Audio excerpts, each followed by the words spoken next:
Hey guys, Cody here. It's been a while since I made a video, so I will answer a few questions that came in. First question is a recent one, actually came in today. Do you get to take a vehicle home when you're doing investigations? And by that, I'm assuming they mean in the field office. And the answer is yeah. You do get to get a vehicle, different types. You know, I had I started out with like a Chevy Malibu. You know, has most of them have some of them have light packages, some don't. When I say light packages, not the ones on top, but like in the grill and stuff. But I ended up in Houston. I ended up having an F-150 with a toolbox and everything. So it was really good. Being in Houston was good, pretty good undercover vehicle, depending on where in Houston you were.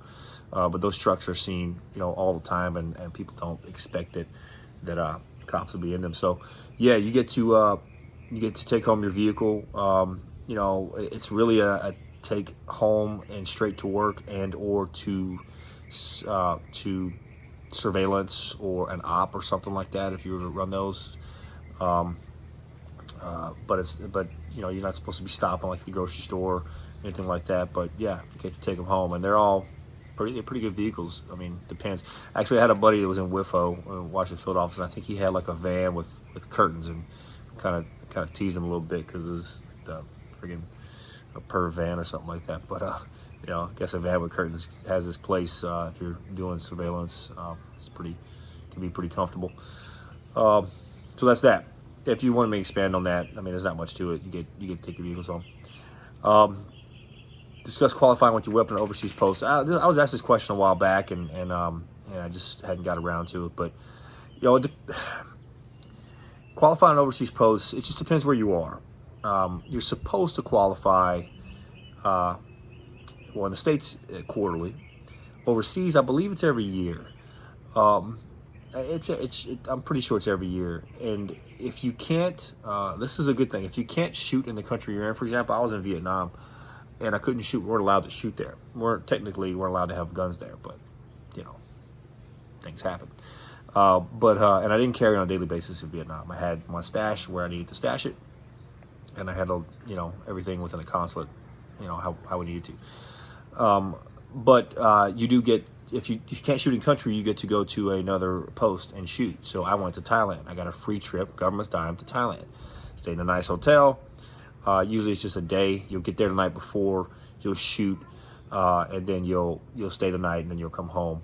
Unless you want to extend your vacation on personal time, then you can do that. And it's pretty cool. You know, in Thailand, I shot with MSGs, I shot with other agencies, and then obviously with DS agents. If you're in country and you have a place to shoot, or a country that's friendly to you go and qualify, then yeah, you just go. You're gonna have some relationship built with the local police likely, and you'll have a range, and you'll go shoot.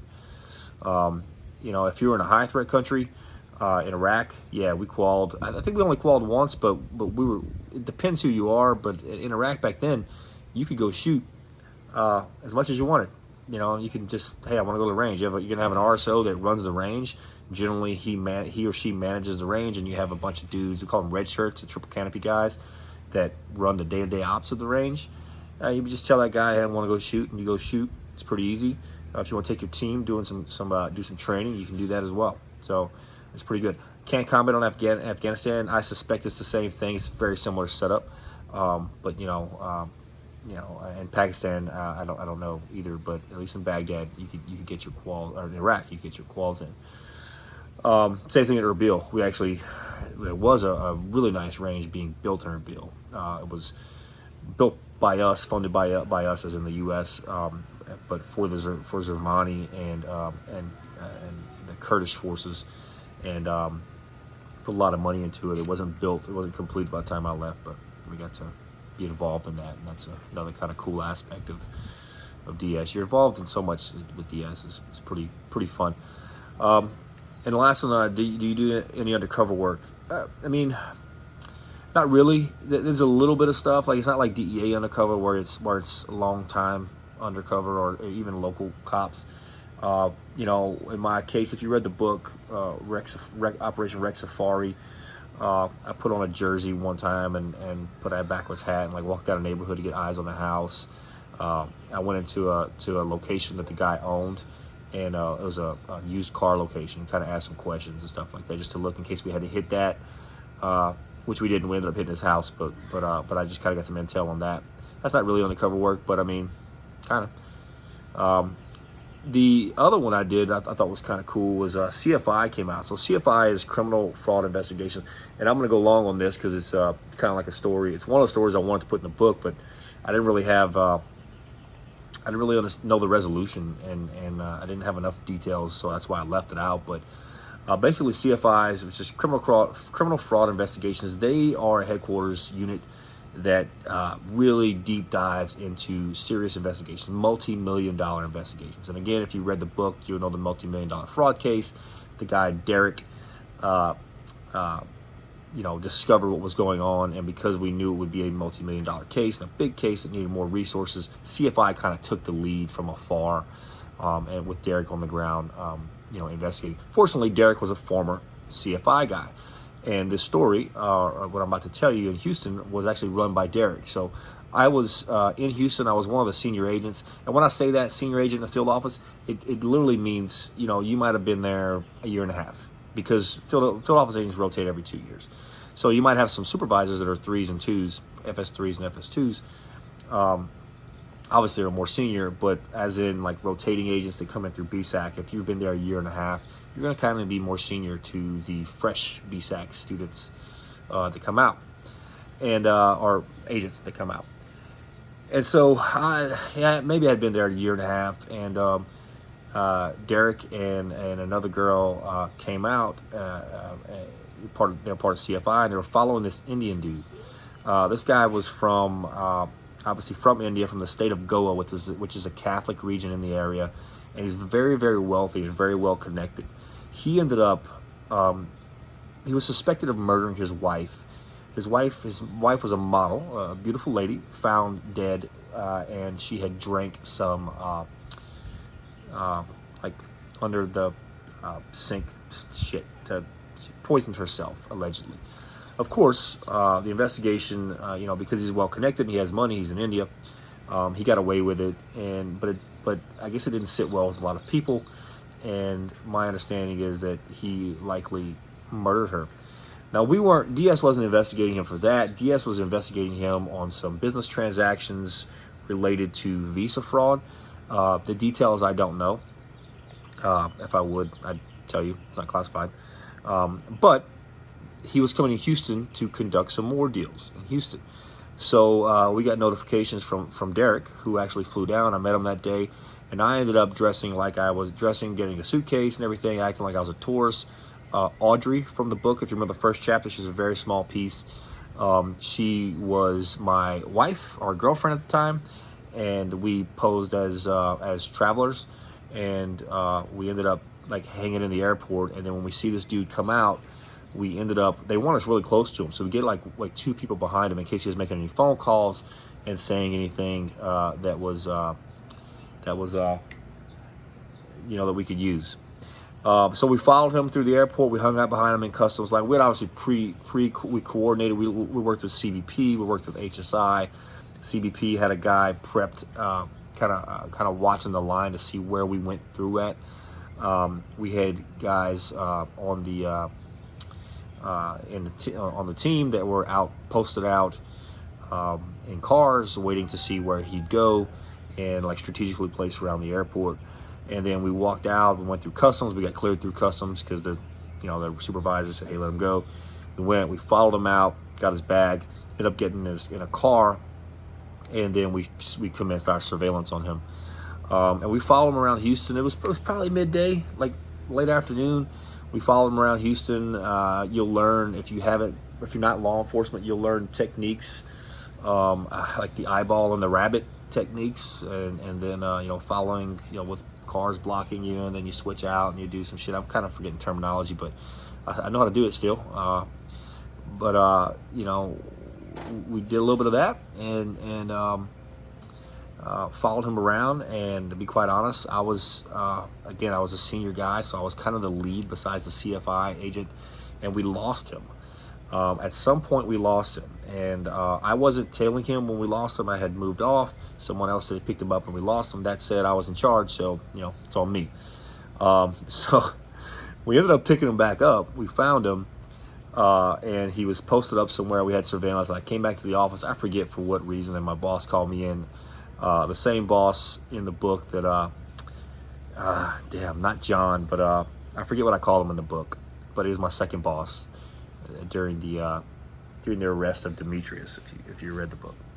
Anyway, that guy, and I had a conversation, and this dude was like steaming freaking red, and he said, "I heard you you left." Oh, what happened was Audrey came in and said, "Hi." He asked how'd it go. He said, "Oh, it's good. We lost him for a bit, but we picked him back up." And the boss was pissed. He thought he should have been notified for that. And I knew that. I knew I should have notified him, but I thought, hey, we're gonna fucking find the dude, and we did find the dude, but he wasn't notified. He was kind of pissed. He was a good boss too. He was just pissed. He wanted to be notified. So anyway, went in there and had a conversation with him. It was a group conversation, and he said, "I heard we lost." And this dude was beat red, and I owned up to it and said, "Hey, I was in charge. We lost. I should have contacted you, but I didn't. I thought we'd find him, which we did, and next time I'll do better." And he said, like, literally the blood came out of his face and said, "Roger that, Cody. You'll do better next time." So, little lesson in humility and leadership, I guess. So anyway, we went out that night and we followed the guy around, and he was, he wasn't really up to anything. He had a couple business meetings. He had dinner, what appeared to be a dinner business meeting because it was people he like shook hands with, and they had like portfolios and shit. And then we ended up following him to his hotel, and we left. And the next day we picked him up again. He had a couple meetings, and then he went off. So nothing really exciting. That's why it's not in the book. I bet if I knew the whole story, it would be a good one to put in the book. But I don't know the whole story. But that's kind of the undercover / surveillance style work that we did.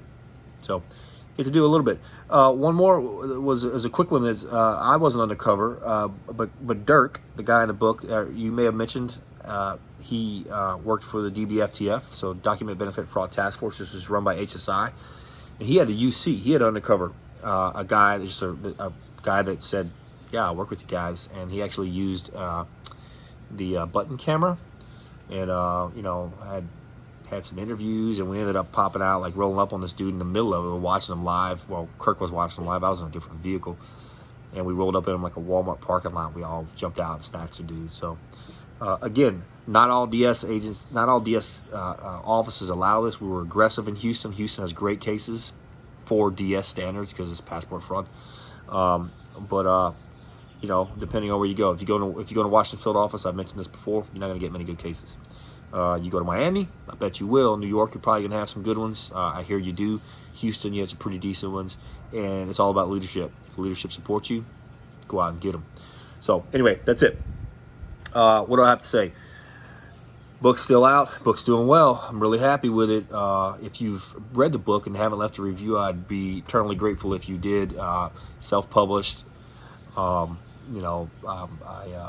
kind of live by that. I say live. I don't make a lot of money off of it, but it's really important that I get reviews, and Amazon kind of promotes it a little bit if I do. So if you've read it, I would appreciate a solid review. And you can find, and my audiobook's out. It's doing okay. It's doing not as good as the written copy, just because I don't read good. I'm from Louisiana. I guess that's the case. Some people thought the stories weren't good. Maybe they weren't interested. It's kind of a different market when you get to audiobooks, because you're on Audible, and people have credits and they can just buy. And if you're not interested in DS and learning what we do, and you think it's some type of fucking super high-speed organization, then you might be a little disappointed. But I kept it real, so that's what matters. But anyway, you can find all on my website, CodyPerron.com. I haven't been promoting as much, only because I've been working full time, and there's a lot of shit going on in life. But check it out, CodyPerron.com. Sign up for newsletters, which I will not bombard you with, but eventually I'm going to get to this podcast that I keep talking about. we'll get some things going. So anyway, appreciate your time and all your support. You guys, send me questions if you got them. All right, man. Y'all take care. Out.